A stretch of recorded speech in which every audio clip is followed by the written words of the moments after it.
They shot all 46 refugees and they looted the whole camp. Welcome to the channel. Today I'm finishing my Beer Biceps podcast reaction, Siachen, Africa, and Combat Stories. Maj Samar Toor on the Indian Infantry. The Ranveer Show, episode 258. Let's get to it.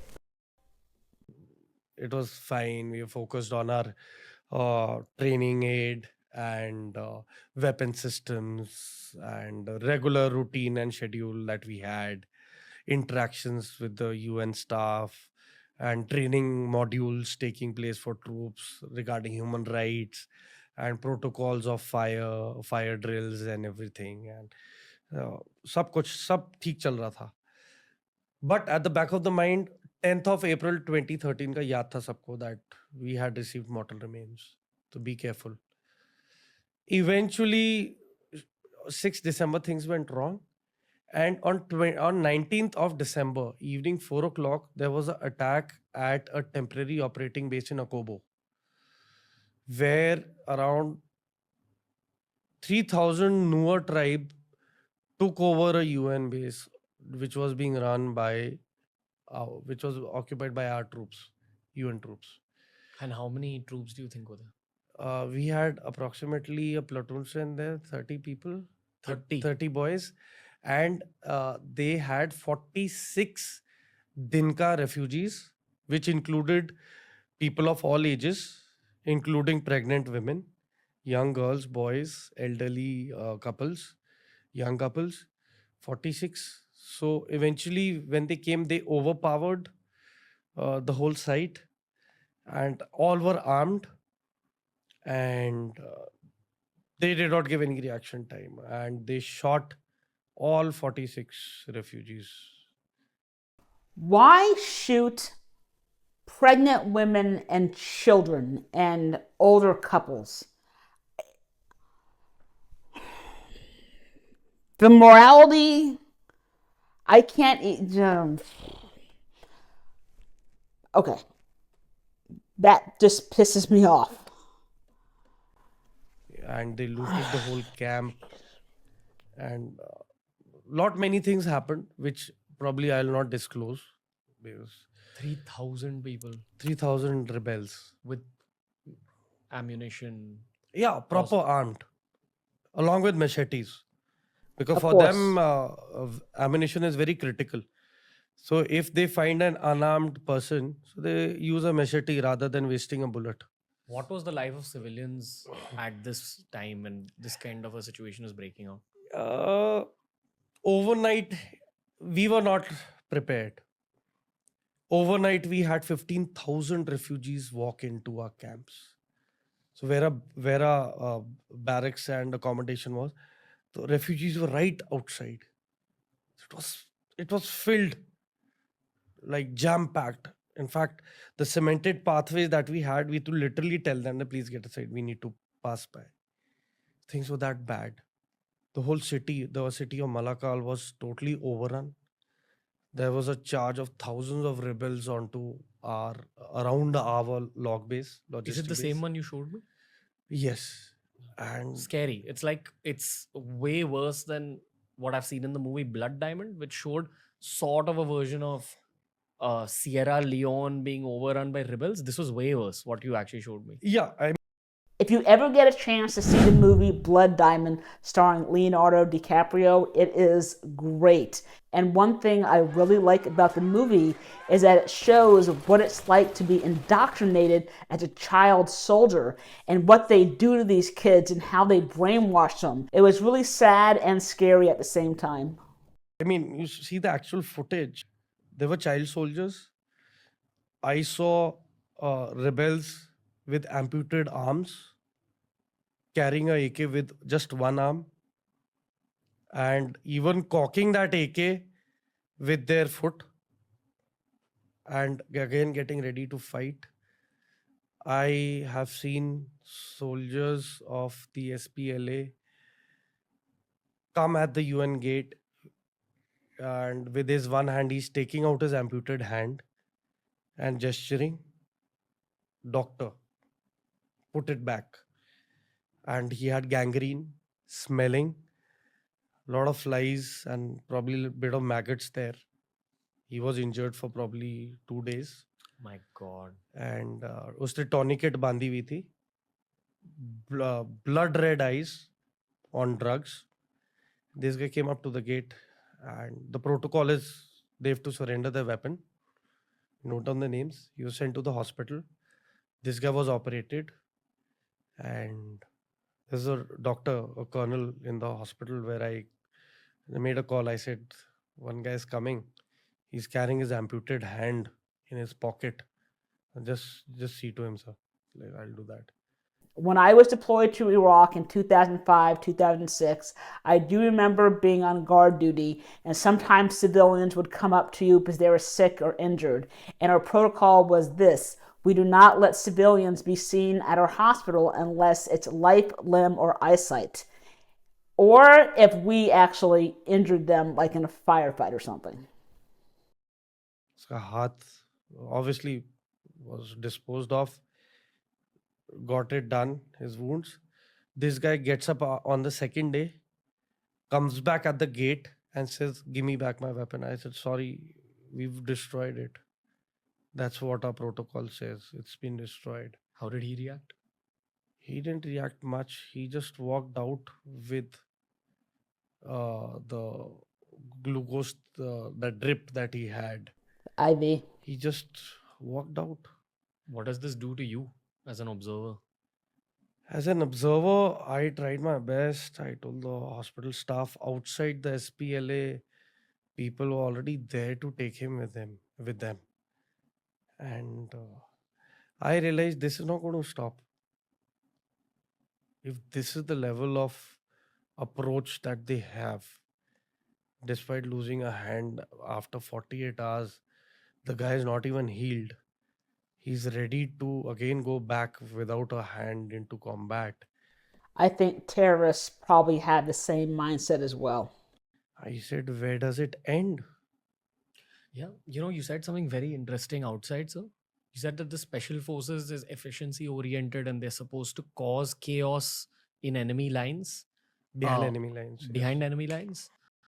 Efficiency. I have heard that before on one of his podcasts, and I forget which one.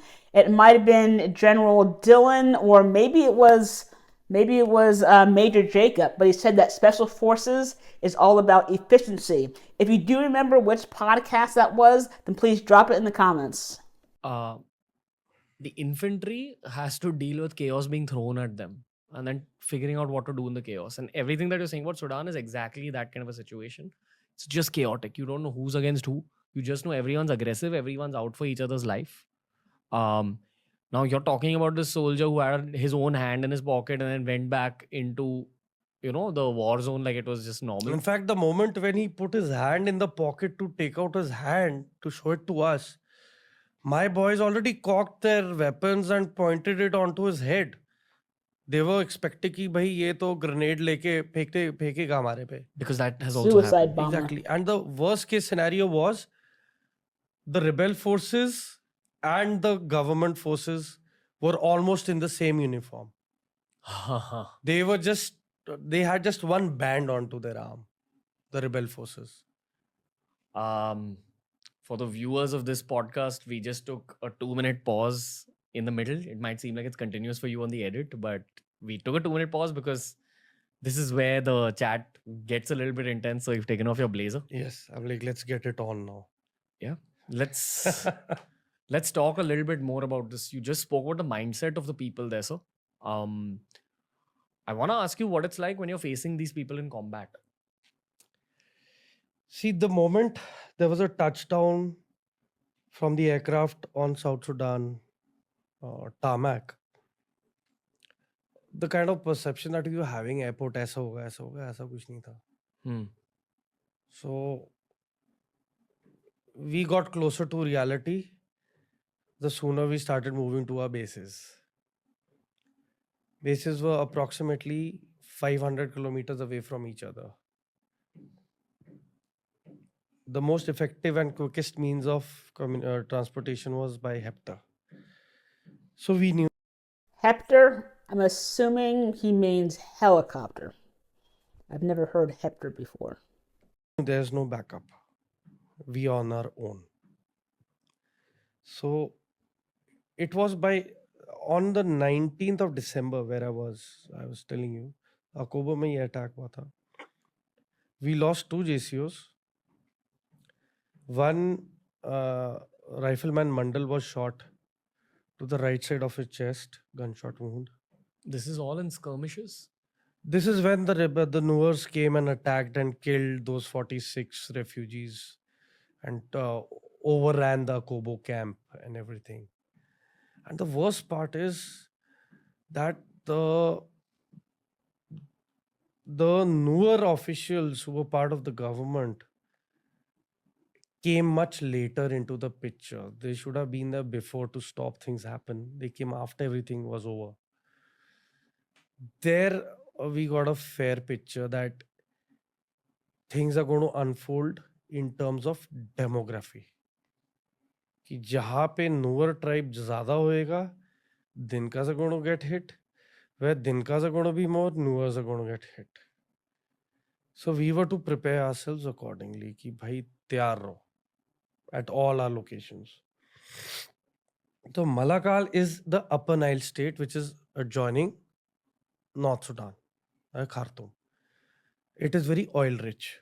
So जब इनका partition हुआ था तो refineries were left in North Sudan, oil wells were left in South Sudan. So the issue here was that वहाँ पे farming करना मना है, because oil content is so high that if they try to do farming and they try to do digging and all, oil is there. So it's restricted, So that is why, firstly, there are a lot of poverty. और farming को importance ही नहीं है, everything. In that podcast with that Indian Army soldier, I forgot his name, but it was the one that was talking about Sudan. And one thing he mentioned was that the poverty was so horrible that sometimes people would resort to actually drinking oil. And so when this attack took place, then on 20th of December, then the Hepters went in and we got back our boys and everything. BMPs were there, left there, they were disabled. How did those guys survive? BMPs? There's 3,000 people facing 30 people. The local newer officials made it very clear to the rebels that you touch these guys, these Indian troops, the things will go out of proportion. So these 3,000 rebels just came for the 46 refugees. Exactly. Wow. And they tried not to harm the 30 Jawans much. Yes, but in the skirmish, these warrant officers came in, tried to intervene, and they were so high on drugs. The rebels. The rebels, the young guys, they shot them point blank in the chest. As in? As in, they said, don't kill these refugees. Let's talk. What is the issue? Let's sit and talk. They are unarmed. But they overthrew, they just took, they almost kidnapped troops with weapons and everything, overpowered them. And things were really not, it was the most unexpected thing to happen there. The least expected ever. And that was a place which was in isolation, nothing there. It is just that they got the news of 46 दूसरे tribe के Dinka लोग हैं वहाँ पे refugees. Okay, let's go in. That's where things went ugly. You spoke about these guys being high on drugs. Yeah. What drugs? I really don't know. They were taking some pills, and the bloodshot eyes, they were child soldiers. Most dreaded element. Why? Child soldier. You're walking by in a patrol. You're going in a vehicle. You just don't know what's in the kid's mind. Child soldiers are very dangerous because they're unpredictable because of the fact that they've been brainwashed into being killers. Just turn, cock the weapon. In fact, the weapons were always cocked. These were AK-47s? AK-47s. They had rounds in the chamber already. So they never had to, follow any drill. They just point out and that's it. It's very difficult for a civilian to wrap his or her head around this. You're a trained infantry veteran. You know what it's like using weapons. You've trained people in using weapons.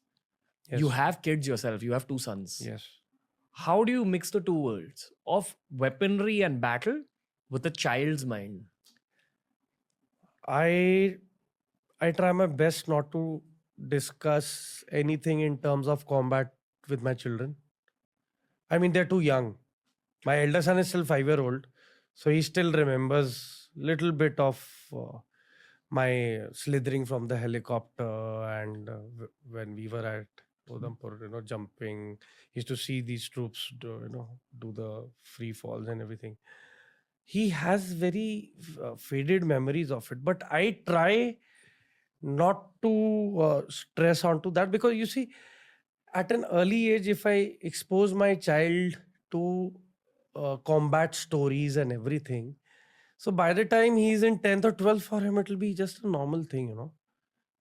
And खुदा ना खास्ता कुछ गलत कदम उठा ले वो unknowingly. What about these African kids, sir? And how young was the youngest child soldier you saw? I'll tell you what is the actual scenario that they face. I was at a port location where the ships dock.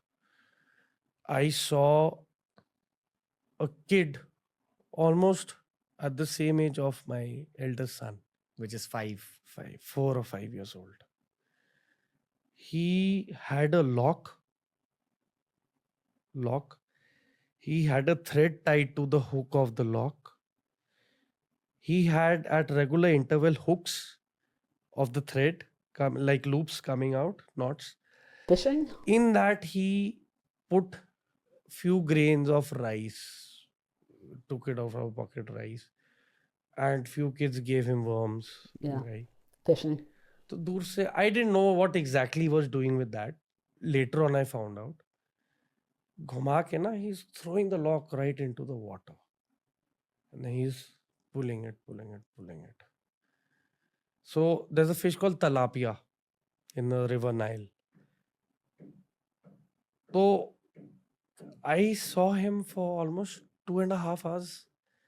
That was a route which was, once the war began, so the inland roads were almost blocked.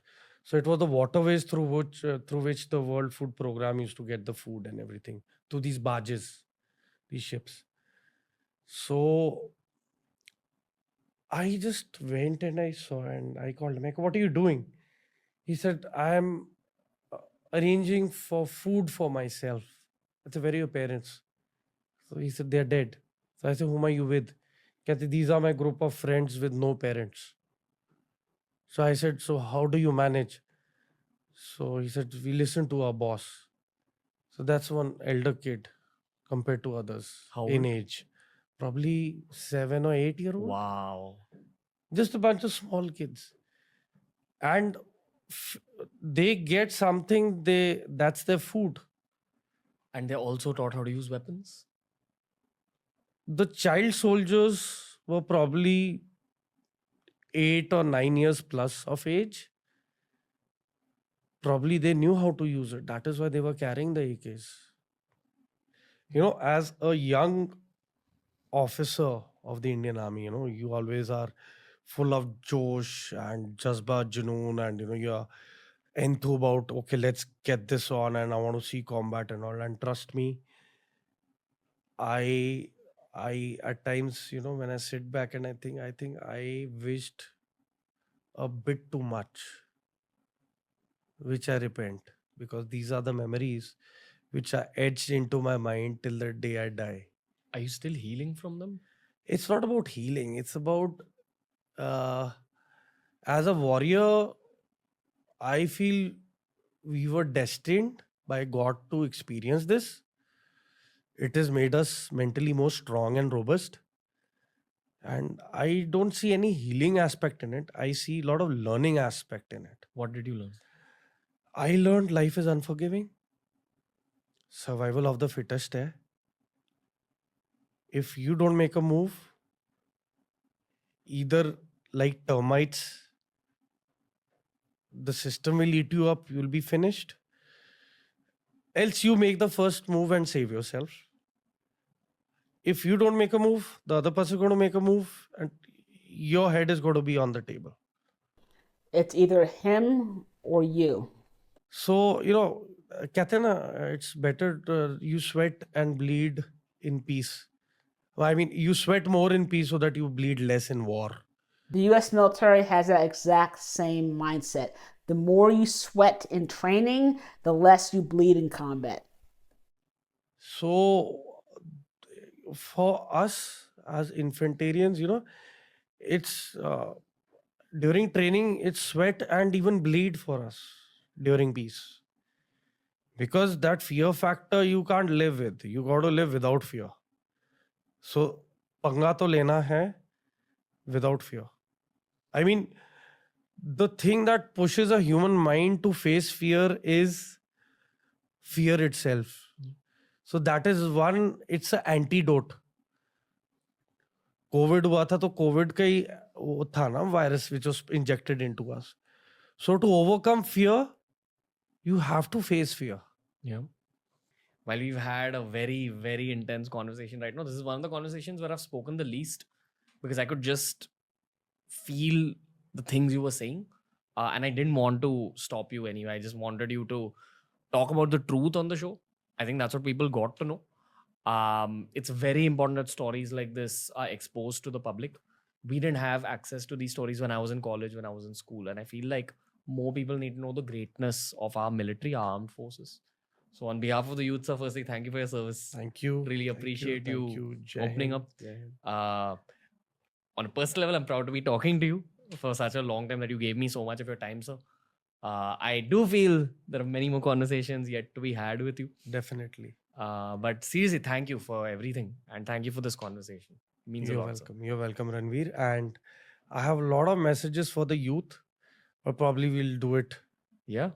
You're going to get a flood of DMs, direct messages on your Instagram and all that. But Hone se to hoga. I mean, you got to push yourself, then it's going to happen. And moreover, today's youth needs to be guided, like the Agniveer project, So I've heard of that project before, but I have no idea what it is. If someone wants to put that in the comments, I would really appreciate it. Thank you. It's practical, it is logical. yes, sir. I mean, you're going to get the cream into the forces because that lethargy element is going to be taken out. That lackadaisical thing, mindset ki haan theek hai, dekh lenge. That's all going to be negated. Yeah. Here you're going to get boys who mean business, who do well, will shine well, they'll get promoted on time and they're going to do justice to not that abhi nahi kar rahe hain, but the government, there's a limit to the load and pressure of what it can take. Look at the size. We are the second most populated country in the world. This was filmed, I think, about a year ago. But unless I'm wrong, I could have sworn I just heard that India just surpassed China in total population. If I'm right or wrong, then drop that in the comments. फिर आप expect करते हो that you expect the economy to be thriving and doing amazingly well. But on the same lines, you want facilities also. So where is the government going to make the savings? Where is the government going to make the gains? I mean, you got to, ask not what the nation can do for you, but what you can do for the nation first. That's a John F. Kennedy quote. Ask not what your nation can do for you, but ask what you can do for your nation. तो पहले unconditional contribution वाला attitude लेके आओ. Join the Agniveer project. The government has put its mind and soul into it, has put in good logic into it, and the youth is going to get a good direction. Society is going to become more refined. कह रहे हैं कि 75% जो जिन्हें permanent नहीं होंगे, they will be adjusted into the other forces. So you can imagine you're going to get skilled soldiers who would be situationally be more aware, who will be well cultured, well mannered. They'll be more of gentlemen. There'll be more respect to the ladies in the society. Environment of that being safe will be there, like how it is in Israel, the conscripts. Yeah. They go in for mandatory service, who do well carry on. Otherwise, those who wish to who are not taken into the forces get into the civil society and are doing decently well. Yes. So definitely the civil arena is not going to overlook them or exploit their skill set by giving them low salaries. They will be imbibed and absorbed in the society. The standard of society is going to go up. तो आप मुझे logic दो कि why is Agniveer project being criticized, whereas it's going to upgrade the character of the youth. It's going to make them more refined, more gentlemanly, well trained, and in an emergency, wherever a country requires more troops at any given point of time, it's just going to be an announcement, and these troops are battle ready and onto the front and ready to face.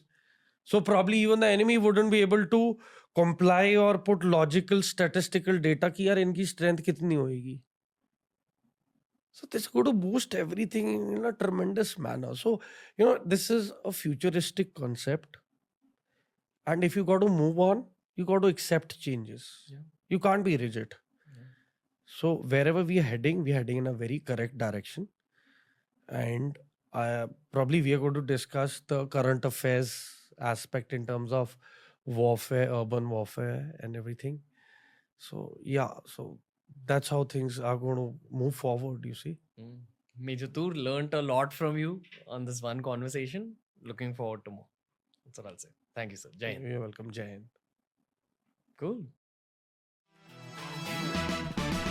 Before I forget, I am going to put another Beer Biceps podcast right here for you guys. I really did enjoy the podcast. I think Ranveer was able to ask some really good questions. Just hearing his stories, especially about the Sudan tour that he had, it really was eye-opening and sad. A big salute to all military members and veterans. If you did get any value from this video, then please smash that like button.